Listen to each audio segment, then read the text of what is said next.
Bonsoir les amis et bienvenue sur notre podcast L'Essentiel. Pour rappel, ce podcast est lié à une série de 7 prédications que l'on fait ici à Vivo, à l'église de Vivo à Genève, sur les 7 essentiels du message adventiste. Je suis avec Léo, Arnaud et moi-même, Ben, et nous sommes 3 des 4 prédicateurs de cette série. Alors, les amis, le 3e épisode de cette série, c'était sur le sabbat. Première question, est-ce qu'un chrétien qui n'observe pas le sabbat peut être sauvé? Voici Arnaud, je te laisse répondre. Pour moi, c'est clair que oui. La question qui me vient, et c'est un peu la question que je réponds, c'est oui, mais pourquoi?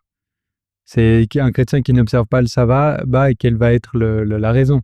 Si quelqu'un a connaissance du sabbat et qui n'a pas envie de le respecter ou qu'il y a quelque chose qui est derrière, soit c'est peut-être un manque de connaissance, on va pouvoir en parler plus tard dans le podcast, mais c'est quoi la raison principale qui se dit je suis chrétien, je vois que c'est écrit dans la Bible, pourquoi j'ai pas envie de le respecter? Pour moi, la réponse à ta question, c'est clair, oui, mais quelle est la suite? Ok. Léo? Alors moi, je te retourne la question. Est-ce qu'un adultère, il pourra être sauvé? Est-ce qu'un idolâtre, il pourra être sauvé? Est-ce que quelqu'un qui n'honore pas son père et sa mère, il pourra être sauvé? Ouais. Pour moi, c'est si simple que ça. Si tu arrives à répondre à cette question, donc quand quelqu'un il veut me piéger et il me pose cette question-là, je lui dis, alors, qu'est-ce que tu en penses? Est-ce que si toi, tu commets l'adultère, tu peux être sauvé ou pas? Et il me dit, ça dépend. Ça dépend de quoi? Si je me suis repenti ou pas, et si j'ai demandé pardon à Dieu, et si j'ai accepté le salut de Jésus-Christ. C'est exactement ça, je l'ai dit. Le sabbat, c'est la même chose. Parce que ça fait partie de ces commandements. Et la parole, il est claire, tu vois. Le péché, c'est la transgression de la loi. Donc, à partir du moment que tu transgresses la loi, tu pêches. Et si tu pêches, la conséquence, c'est que tu meurs. Et si tu meurs, désolé l'ami, mais tu as besoin d'un sauveur qui vient te sauver. C'est ça. Ouais, pour moi, la réponse, en fait, à partir du moment où tu poses la question, est-ce que peut être sauvé? La seule réponse, c'est celui qui sauve, c'est Jésus-Christ, mort à la croix, ressuscité 3e jour, point final. Et donc, du coup, en posant cette question de cette manière-là, tu laisses entendre que les commandements ne sont que une espèce de critère de salut ou pas de salut, le sabbat étant compris dans les 10 commandements. Alors qu'en fait, c'est pas un critère, les 10 commandements. Les 10 commandements, c'est Dieu, voilà sa réalité de Dieu, l'idéal de Dieu, ce que Dieu veut, c'est ça, c'est neutre. Ça n'a rien à voir avec être sauvé ou pas être sauvé, c'est neutre. Tout à fait, c'est l'accomplissement de quelque chose que j'ai déjà reçu dans ma vie, quoi. Et le fait qu'on reproche aux adventistes d'être légalistes avec le sabbat, en disant, mais vous mettez le sabbat dans la liste. Mais en fait, là, il y a une malhonnêteté parce que c'est l'inverse. C'est pas nous qui mettons le sabbat dans la liste, c'est vous qui l'avez enlevé. Ouais, et donc, je retourne à cette question. Qu'est-ce qui te justifie à toi aujourd'hui de ne pas garder le sabbat? Parce que finalement, vous répondez quoi à vous quand on vous dit, ouais, le sabbat, c'est un truc pour les juifs? C'est pas pour les chrétiens, le sabbat. Il n'est pas dit dans le Nouveau Testament qu'il faut garder le sabbat. C'est que dans l'Ancien Testament, c'est l'Ancienne Alliance, tout ça. Vous répondez quoi à ça? Vas-y. Je pense que je reviens juste avant de répondre à ta question, je reviens sur ce que tu disais avant par rapport aux 10 commandements aussi, adultère, tuer quelqu'un, mentir. Ça, c'est toutes des actions pour se dire, voilà, je fais une action et par mon action ou par le respect de cette action, je vais être sauvé. Ouais. Et on le sait très bien, on n'est pas sauvé par ce qu'on va faire, mais par la grâce. Ce sera d'ailleurs une des thématiques de podcast aussi. Mais pour répondre à ta question, pourquoi est-ce que le sabbat reste encore aujourd'hui? Dans les 10 commandements, il n'y en a pas un des 10 qu'on a respecté avant pendant l'Ancien Testament et qu'on a abandonné pendant au Deuxième Testament, au Nouveau Testament. Il n'y a pas un commandement que Jésus il a dit, bon voilà, dans ces 10 commandements que je vous ai donnés, il n'y a plus besoin de le respecter. Ouais. Il y a ce côté-là, et pour moi, il y a un autre côté. D'accord, ok, ils disent pas, il n'y a pas un commandement qu'ils disent, voilà, observez mes sabbats. Mais par contre, Jésus, il dit, je ne suis pas venu abolir la loi, mais l'accomplir. Jésus-Christ, il dit, je suis le maître des sabbats. Le sabbat, il était fait pour vous. Donc, on voit très bien que les femmes, ils se reposent et qu'ils vont respecter le sabbat malgré la mort de Jésus. On voit qu'à la résurrection, je l'avais montré à la prédication, qu'à plusieurs étapes dans le Nouveau Testament, on voit très clairement que quand même, Jésus-Christ et les disciples et les apôtres, même après la résurrection, ils continuaient à observer le sabbat. Pour moi, la réponse la plus évidente, c'est pour un juif de l'époque de Jésus, comme pour Jésus, c'était impensable de ne pas vivre le sabbat. Donc, c'est ridicule de parler de ça, parce que tout le monde sait qu'il faut le faire. Ouais. D'ailleurs, Paul, il dit, il arrivait dans une ville, la première chose qu'il faisait, c'était quoi?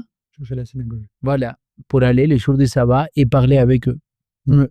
Et Jésus respectait le sabbat plus que, enfin, je veux dire, ça faisait partie de son éducation, de sa culture. C'était. Mais on pourrait te dire que c'est parce qu'il est né sous la loi et il devait mourir comme quelqu'un qui est né sous la loi, il a respecté la loi. Ok.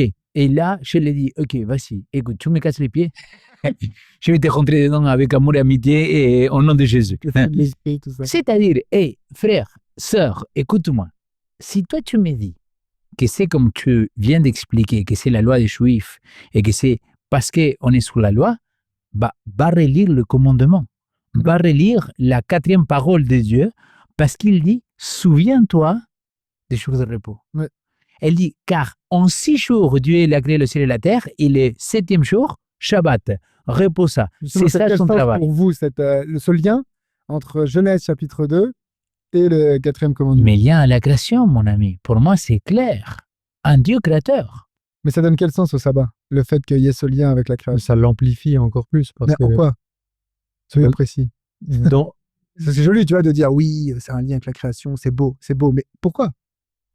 pour moi, il y a un de ton aspect espace, vas-y. il y a un aspect relationnel qui est derrière dans la relation, que dans la création, Dieu crée un vis-à-vis. Et dans ce vis-à-vis, là, il crée un temps où il est avec ce qu'il a créé.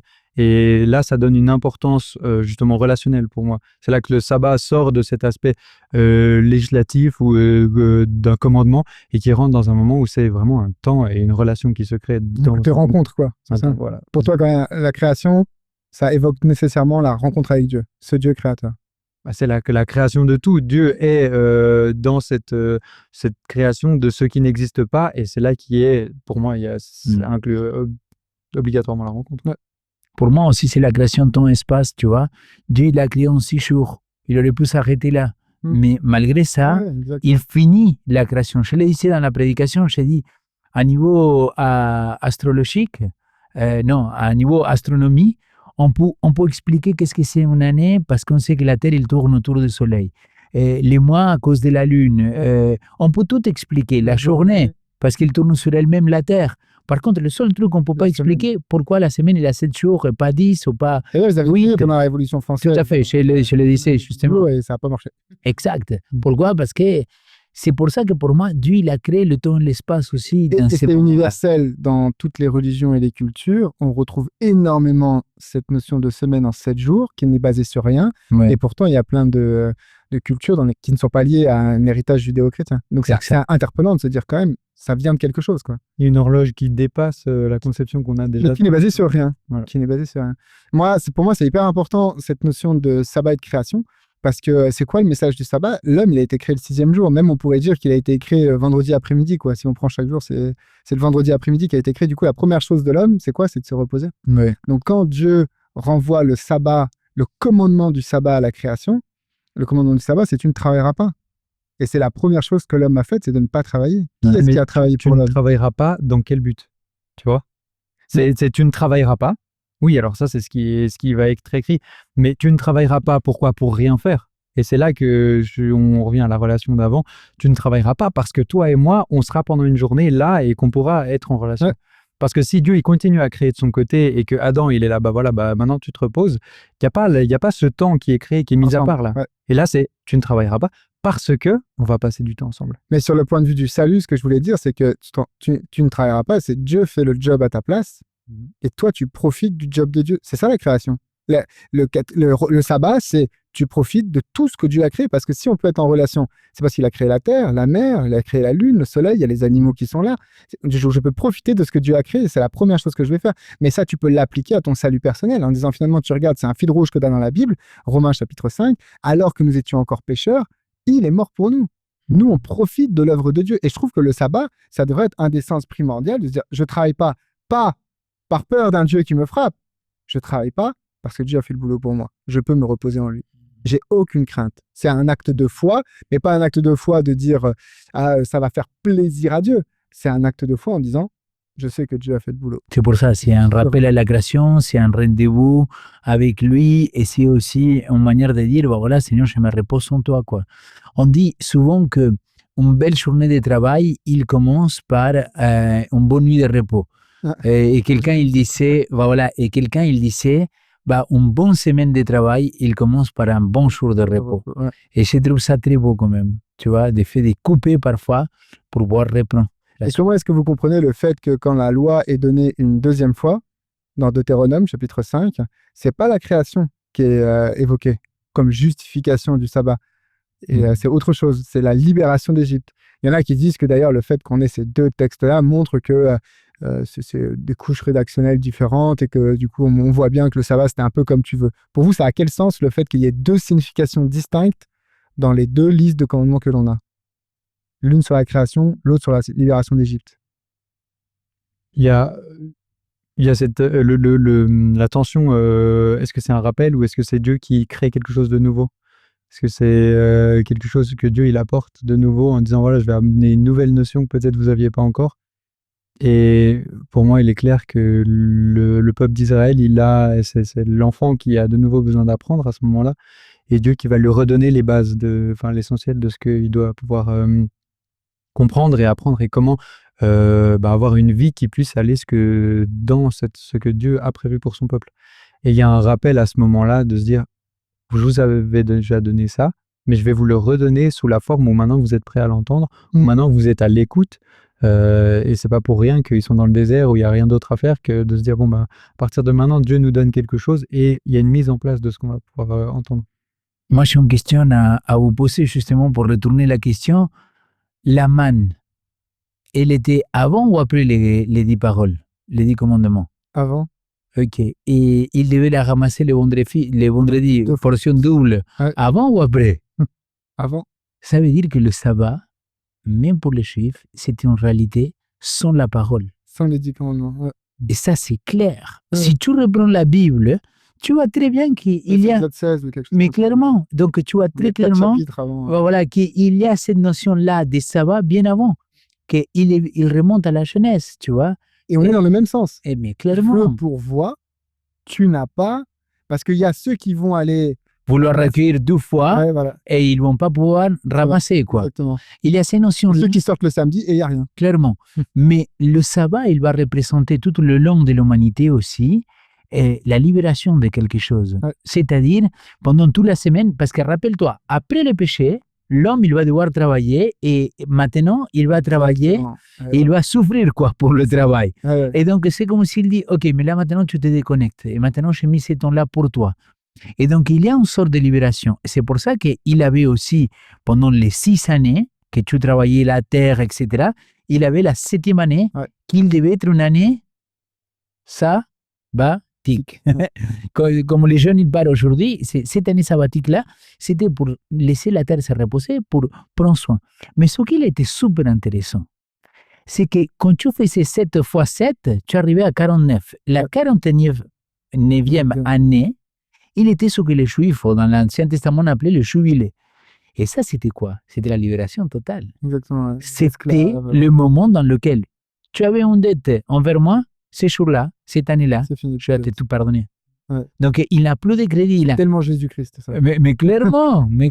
Sauf qu'ils n'ont jamais appliqué, quoi. L'être humain, il a été un peu rade, hein. Il a dit...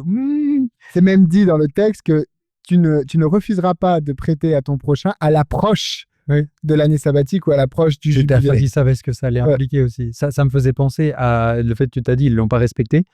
Il y a aussi un rappel que Dieu qui fait par rapport à son peuple. Vous n'avez pas respecté le sabbat pendant tellement d'années. Et quand ils vont à Babylone, il y a ce repos justement. Il faut que la terre se repose de tous les... Parce que même dans le cycle, voilà, dans le temps, dans la temporalité, tu disais une semaine, on commence la semaine par un repos, on la termine par un repos aussi. Donc on voit, la semaine de 10 jours, elle n'a pas marché. La terre, on voit que les paysans qui ont envie vraiment d'avoir une terre qui fonctionne, qui porte du fruit, des bonnes semences et des bonnes plantes, ils la font reposer pendant un temps. Ouais. Et les terres en Israël qui disaient, voilà, maintenant, dans ça aussi, dans cet aspect physique et matériel de la création de Dieu, elle a aussi besoin d'un temps de repos qui est forcé par Dieu à un moment donné. Mais c'est pour ça, pour moi, c'est hyper important cette idée. On a fait du fait d'arrêter de travailler une obligation, une lourdeur. Mais en fait, non, les mecs, c'est une bénédiction, c'est une libération. Donc pour moi, en fait, Deutéronome 5 et Exode 20 disent exactement la même chose. Je te libère. Je te libère de cette obligation de travailler que tu as à cause du péché. Je t'en libère. Tout comme le sabbat, c'est un rappel que tu as été libéré d'Égypte, justement de cet endroit où tu bossais comme un chien. Maintenant, tu es libéré et tu vas aller dans une terre promise. Et on fait tout de suite le rapprochement, terre promise, nouvelle terre, là où il n'y aura plus ni deuil, ni larmes, ni douleur. Douleur, tu devras gérer la terre dans la douleur. Donc pour moi, le sabbat, autant dans Exode 20 que dans Deutéronome 5, c'est une libération. On doit vivre le sabbat comme un jour de libération. Et tous ceux qui viennent nous dire « Ah, mais vous vous interdisez… » Non, je ne m'interdis rien le sabbat. Je m'autorise à ne pas travailler. Je m'autorise à ne pas me sentir obligé d'aller bosser pour un patron, d'aller bosser pour ceci ou pour cela, d'être dans le consumérisme, de gagner de l'argent, d'être dans cette course effrénée d'une humanité qui ne sait même pas où elle va. Je m'autorise à dire « Stop, aujourd'hui, c'est Jésus, point final. » Le sabbat, c'est un jour de libération. Moi, je l'ai vécu dans un sens où je procrastine beaucoup et le sabbat, je me permettais de procrastiner sans culpabiliser. C'est-à-dire que j'arrivais le vendredi soir de se dire, même s'il y a des choses qui me restent à faire, là, j'ai le droit de rien faire sans me sentir coupable. Et je trouve que dans la dimension comme ça, c'est une permission qu'on se donne à soi-même de se dire, je me mets la paix, je me donne la paix à moi-même pendant ce temps. Mais tu vois, j'ai beaucoup insisté sur ce point-là dans la prédication en disant, mais le commandement, il ne dit pas tout simplement, tu ne travailleras pas. Ouais. Et je disais dans la prêche, pendant 6 jours, tu travailleras, quoi. C'est-à-dire, le commandement, il est clair aussi. Donc, à partir du moment que je ne travaille pas du tout, parce que je suis un feignant, c'était pas ce que tu as dit, tu as parlé de procrastination. Mais à partir du moment que je ne travaille pas parce que je suis un feignant, est-ce que tu es conscient que toi aussi, tu es en train de violer le commandement? Ouais. Ça, c'est fort, hein? Ouais. C'est un aspect qu'on ne le dit pas, quoi. C'est-à-dire, nous, on garde que le côté. Mais le commandement, il dit, pendant 6 jours, tu travailleras, et le 7e, tu chômeras. Mais c'est là aussi où tu vois ce Dieu d'amour qui nous prend là où nous sommes. Il sait qu'on est dans cette situation-là. Il ne dit pas, tu ne travailleras pas, et puis on verra ce qui se passe. Il dit, tu travailleras 6 jours. Voilà. C'est la situation. Là-dedans, je te bénis, je te libère, et je viens une portion la réclamer pour moi. Amen. Mais elle est aussi bonne pour toi, parce que tu l'expliques aussi dans la prédication, ce côté de le corps a besoin de se reposer, l'esprit a besoin de se reposer. Et tous ces gens-là qui sont à fond dans leur travail, je ne sais plus quoi le chiffre que tu sortais, quoi. Une personne sur 10 en burn-out, un truc comme ça. Oui, c'était terrible. Oui. En fait, on était en Suisse, on te dit, mais oui, effectivement, les gens qui bossent non-stop. 4 sur 10. 4 Et sur 6, ils ont dit qu'ils ont déjà travaillé beaucoup plus des heures de travail, quoi, des temps de travail. Donc, on voit bien, et ça nous renvoie directement à la sortie d'Égypte, puisque c'était la stratégie de Pharaon de dire « Ah, ils veulent aller faire des sacrifices, on va leur donner encore plus de travail, comme ça, ils ne penseront plus à Dieu. » Et c'est ça, c'est de toujours bosser, c'est une stratégie de l'ennemi et de Satan pour qu'on ne s'intéresse plus à Dieu. Et Dieu dit « Stop, arrête-toi. Stop, arrête-toi. Arrête-toi pour moi, ok, mais arrête-toi aussi pour l'autre. » Parce que dans le commandement du sabbat, il y a « Tu ne travailleras pas. » Ni toi, ni l'esclave, ni les animaux, ni aucun étranger qui soit chez toi. Pour moi, ça, c'est un truc hyper important, justement, de sortir de ce côté légaliste, de dire « Ah, je ne travaille pas le samedi pour servir Dieu, pour être service de Dieu. » Tu dis « Non, tu ne travailles pas le samedi et tu ne vas pas faire des activités qui vont obliger l'autre à travailler. Parce que sinon, tu l'empêches, lui, de pouvoir vivre son sabbat. Donc moi, je ne vais pas aller faire mes cours, je ne vais pas aller au cinéma, je ne vais pas aller faire ces trucs-là, ça oblige quelqu'un à travailler. Alors éthiquement, c'est assez compliqué parce que ça pose plein d'autres questions, mais l'idée derrière de se dire, dans mes activités, ok, moi, pour moi-même, je ne travaille pas, mais je ne vais pas non plus faire des activités qui vont empêcher l'autre de pouvoir vivre ce jour de libération. Si je vois dans le sabbat un jour de plaisir, de bonheur et de libération, j'ai envie que l'autre puisse aussi y avoir accès. Donc je vais me retenir d'activités qui vont lui en empêcher. J'avais un pote qui s'appelle Benjamin Calment, qui disait, je ne me permets de faire aucune activité dans laquelle je mets en situation d'esclavage à l'autre. Ouais. Et c'est exactement ce que tu viens de dire, mais avec un langage beaucoup plus biblique, quoi. Alors, oui, vas-y. Je sais pas si... tu as parlé des questions d'éthique, mais je trouve que ça devient compliqué à un moment donné de vraiment aller jusqu'au bout de ça. Il y a une limite. Parce que tu peux pas prendre les transports publics, tu vas pas forcément utiliser ta cuisine pour faire fonctionner l'électricité, tu vas pas forcément, je sais pas, prendre la voiture parce qu'il y a des gens qui vont devoir amener l'essence. Je sais pas, peu importe. Je trouve qu'il y a une question là où si on l'amène jusqu'au bout, ça va... Eh ben non. Pose-toi ces questions-là le samedi. Pose-toi le mode de vie que j'ai, le mode de société que j'ai, à quel point je suis dépendant de telle ou telle chose, à quel point je rends les gens dépendants de moi, à quel point je me rends dépendant des autres. Profite du jour du sabbat pour te poser toutes ces questions-là, de à quel point on a créé des sociétés où ça ne peut jamais s'arrêter. où ça ne peut jamais s'arrêter. Tu citais tout à l'heure, il me semble, c'est toi qui citais ce passage de dire que quand le peuple a été exilé en Babylone, il y a dans Jérémie un passage qui dit comme ça, la terre se reposera. Et on est tellement dans une société qui ne s'arrête jamais. Et encore, on a de la chance. On est en Europe, entre la Suisse et un des pays qui a les réglementations, les lois dominicales les plus strictes. Tu peux pas sortir ta tondeuse le dimanche matin. Et du coup, il y a un arrêt qui est forcé le dimanche. Mais tu vas dans des pays en Amérique du Sud, je ne sais pas comment c'est en Argentine, mais dans plein de pays. Non-stop, 24 heures sur 24. Il y a 7 des sur gens 7. qui te disent ça ne s'arrête jamais.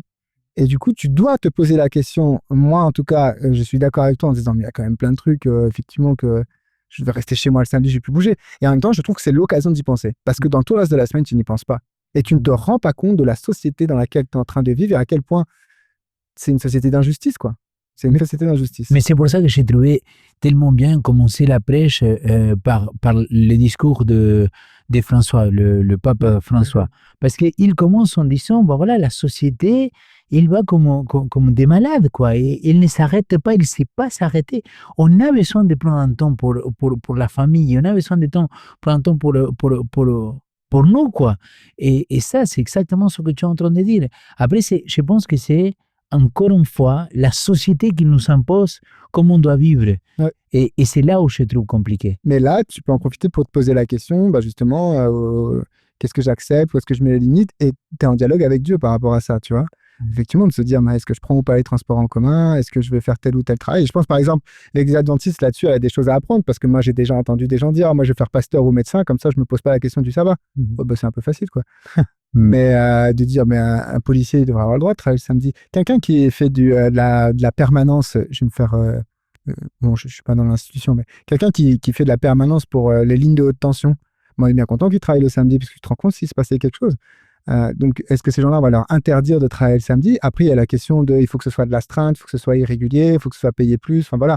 Mais ça te permet de te poser la question, de remettre en question la société dans laquelle tu es, que tu bénéficies. Tous les jours de la semaine, on en bénéficie sans se poser de questions. Profite du samedi pour te poser la question, tiens. C'est ces choses qui t'entourent. C'est là que des fois, si on pousse vraiment la question jusqu'au bout, on se dit, alors on aimerait que tout le monde puisse respecter le sabbat. Il y a certaines choses qui ne peuvent pas s'arrêter. Ouais. Et c'est là que je me dis que... On peut à tour de rôle s'en occuper. À tour de rôle, le sabbat. Voilà. Parce qu'il faut que ça tourne. C'est ça. C'est comme au campus, il y a la plein de campus. Samedi. L'idée que ce ne soit pas toujours le même qui le fasse, comme ça il a son samedi. Mais il y a plein de campus dans le monde entier qui fonctionnent comme ça. Ouais. C'est-à-dire que les samedis, et je te parle de campus pas comme le nôtre qui est ici à côté, qui n'est pas très grand. Je te parle des milliers d'étudiants et qu'à tour de rôle, il avait des étudiants, des personnes qui venaient rendre service sans travailler pour que tout le monde puisse bénéficier. Et à tour de rôle, il te dit, OK, aujourd'hui c'est à moi, mais demain c'est à toi, tu vois. Et tout ça dépend, après, qu'est-ce que tu mets derrière le mot travailler, quoi. Parce que, tu vois, les gens, ils me disent, oui, mais toi, pasteur, c'est le jour que tu travailles le plus, le sabbat. Mon ami, si tu appelles ça travail, quoi, je me dis, qu'est-ce que je suis béni d'avoir ce travail-là? Parce que pour moi, tu vois, c'est une bénédiction venir prêcher. Mais ça fait partie de mon taf. C'est-à-dire, je ne peux pas arriver et dire, non, aujourd'hui, je n'ai pas envie de prêcher, donc je reste à la maison. Mais, en même temps, c'est comment tu le vis à ce service-là que tu prêtes. Ouais. Pour moi, ça passe par là. Toute une question d'état d'esprit, de vraiment Clairement. le voir dans le sens que tu dis, mais c'est un temps que j'en profite, quoi. Et le rapport à l'autre. Du côté communautaire, de vivre la chose ensemble, du coup, de pouvoir s'autoriser les uns les autres, de s'entretenir, de s'aider les uns les autres. J'aimerais qu'on passe sur une autre dimension par rapport au sabbat. Dans Exode 31, il est dit que le sabbat doit être un signe entre son peuple et Dieu. Ça, c'est un verset qui est hyper important dans l'adventisme. Vous le comprenez comment, cette idée que le sabbat est un signe? En Ézéchiel aussi. En Ézéchiel, c'est répété. Ouais, alors, c'est dit à plusieurs endroits. Et il me semble que la première fois, c'est effectivement dans Exode 31. Mais cette notion de signe entre Dieu et son peuple, ça évoque quoi pour vous de vivre le sabbat sous cette optique-là?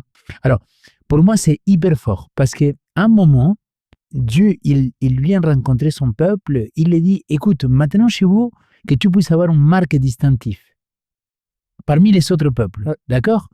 Et cette marque, ça va passer par là. C'est-à-dire, tu vois, c'est comme si aujourd'hui, tu as la possibilité de te différencier des autres à cause de quelque chose. Alors, évidemment, dans la société qu'on vit, on n'a pas envie de se différencier des autres. On a envie d'être comme les autres. Par contre, dans les textes bibliques, il parle que cela, il allait représenter que les gens, il allait les reconnaître à cause de ça, mais qu'eux aussi, ils allaient dire, voilà, maintenant, je sais que j'appartiens au peuple de Dieu parce qu'il y a ces signaux distinctifs. Moi, je le vis comme ça, en tout cas, tu vois. Après, c'est super intéressant le mot en hébreu qu'il est utilisé parce que dans l'adventisme, plus tard, ils vont dire, voilà pourquoi c'est le sceau de Dieu, tu vois. Parce que c'est la marque que Dieu il a mis sur son peuple. Je ne sais pas si je vais aller si loin que ça, mais il y a une notion derrière. En tout cas, pour moi, je vois qu'il y a ces liens-là avec cet signe distinctif parmi les autres peuples. Et ça, je ne sais pas si vous vous rendez compte à quel point Dieu, il l'a dit plusieurs fois dans l'Ancien Testament. Dans la prêche, il disait, le peuple d'Israël, il est parti à cause de l'idolâtrie et à cause de violer le sabbat. Ouais. Et c'est pour ça que quand ils vont revenir, ils vont mettre tellement de règles strictes concernant l'adoration et concernant le sabbat.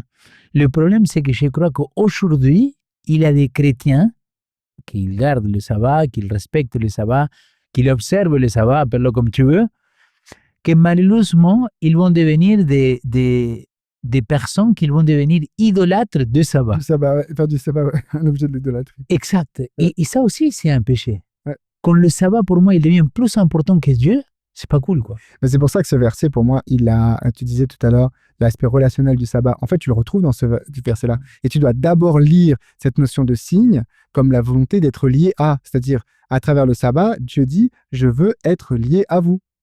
Je veux qu'il y ait un lien fort entre vous et moi. Donc, il y a une notion relationnelle. Dieu, on parlera du sanctuaire, de cette idée de Dieu qui va vivre au milieu de nous, qui va vivre parmi nous.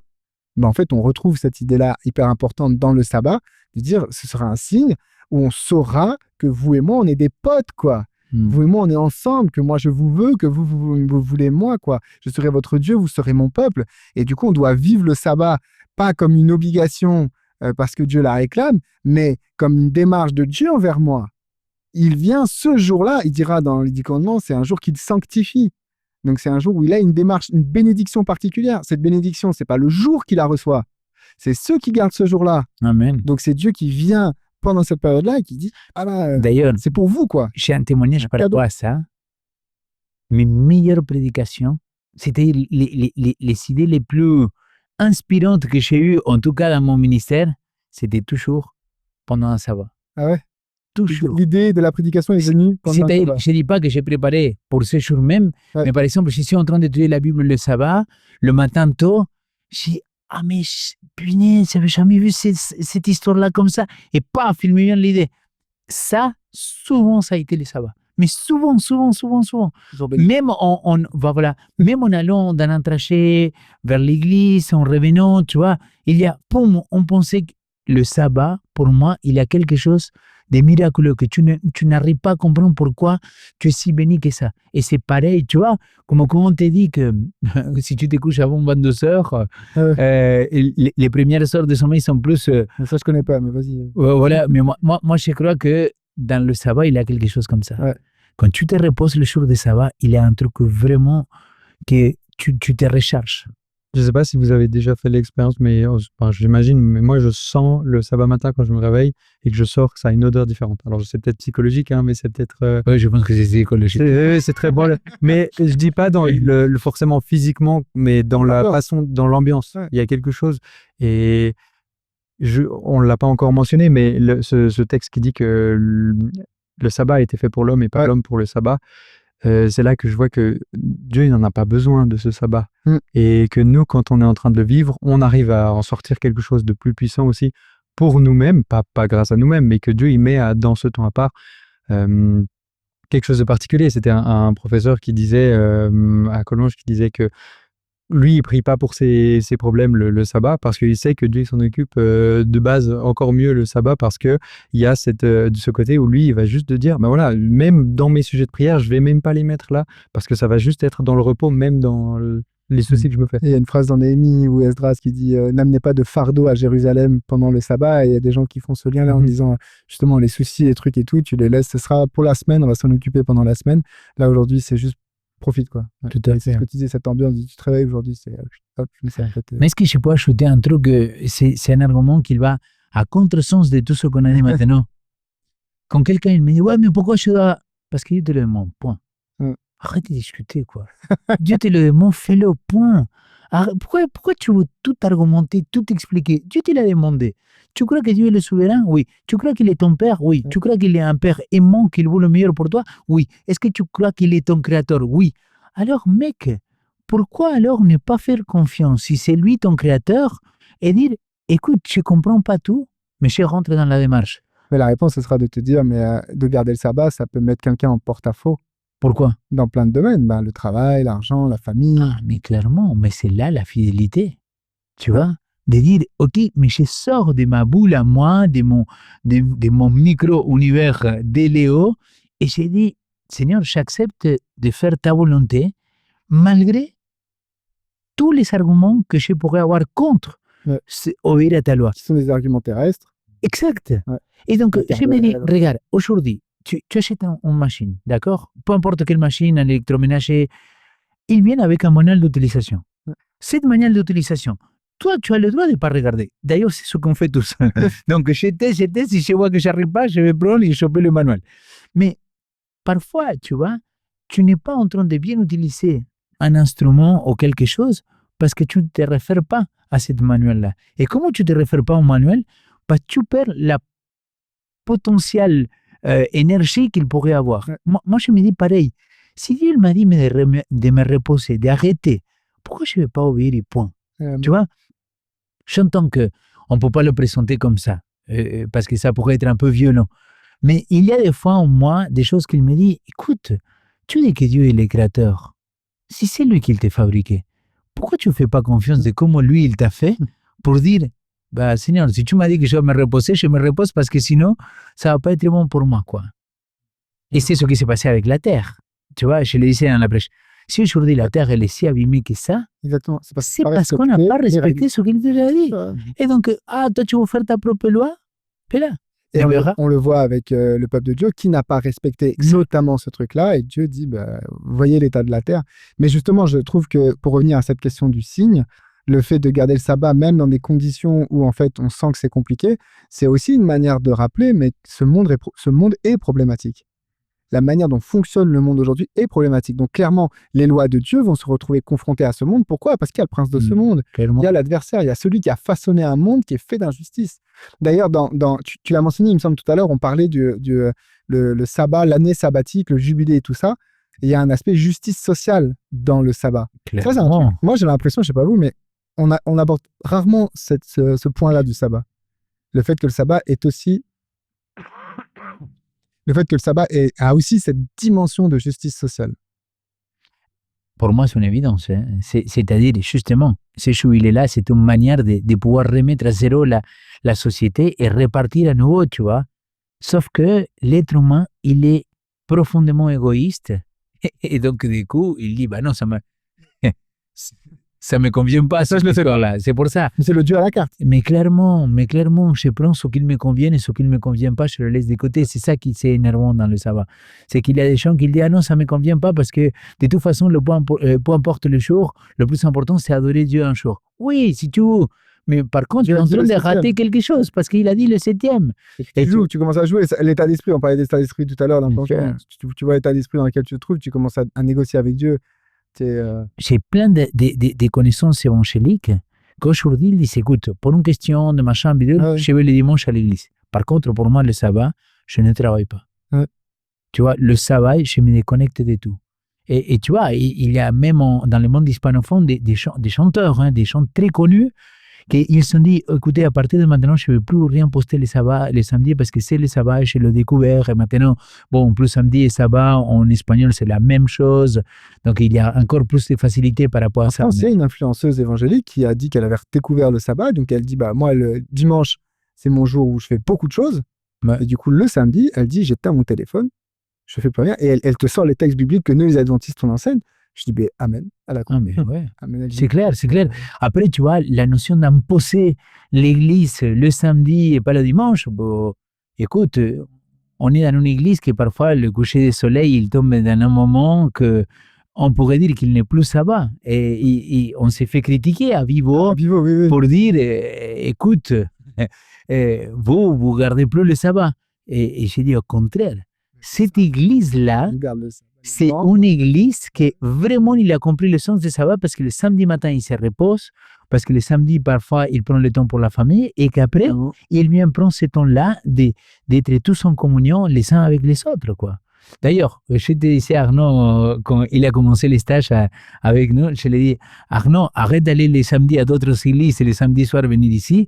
J'ai fait l'expérience pendant quelques mois à fond. Tu te souviens de ça? Je te l'avais dit. Du coup, Ouais. je me suis arrêté. Il a dit, oui, l'expérience de Léo, il est bien. Pas de Léo, du Seigneur. Mais on aura toujours, tu parlais avant de trouver avec le travail, avec la famille, avec les amis, des excuses pour pas respecter le sabbat. Et je pense que c'est aussi un point qui est tellement sensible parce qu'on a toujours toutes les excuses pour pas respecter le sabbat. Clairement. Et si dans d'autres églises, on se dit, voilà, moi, le jour où je vais respecter, ce sera un sabbat dans la semaine, donc ce sera le mercredi, et le mercredi, ce sera mon sabbat. J'ai l'impression, quel sera du coup l'impact spirituel de se dire, mais en fait, voilà, c'est trop compliqué pour moi de respecter le sabbat, donc je le décale à un autre jour parce que il y avait peut-être un combat spirituel aussi qui était sur le sabbat ou il y a quelque chose, et du coup je simplifie en disant mais non, finalement tout ce je vais pas devoir faire le sabbat, je vais le mettre à un autre jour où je vais me reposer. Et le peuple d'Israël qui part, dans la Bible, tout l'Ancien Testament, il y a aussi ce rappel du sabbat pour dire s'il est mis autant en avant, c'est parce qu'il y a une importance qui est là-dessus spéciale. Et cette importance spéciale aujourd'hui, elle est mise de côté parce que finalement, la rapidité de la société ou quoi que ce soit.